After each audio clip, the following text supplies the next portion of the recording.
جب ہم کوئی جو ہے نا قسم اٹھا لیتے ہیں کسی کام کے حوالے سے، تو یہ میرا ذاتی ظاہر ہے کہ یہ ایکشن ہوتا ہے،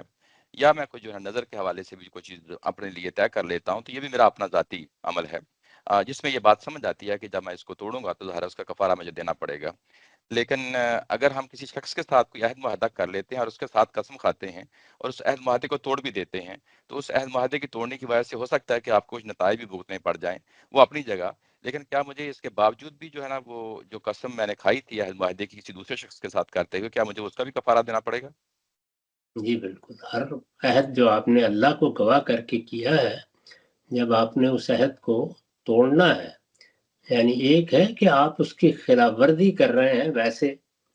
اور اپنے ذہن میں آپ نے یہی طے کیا ہوا ہے کہ میری تعبیر یہ ہے،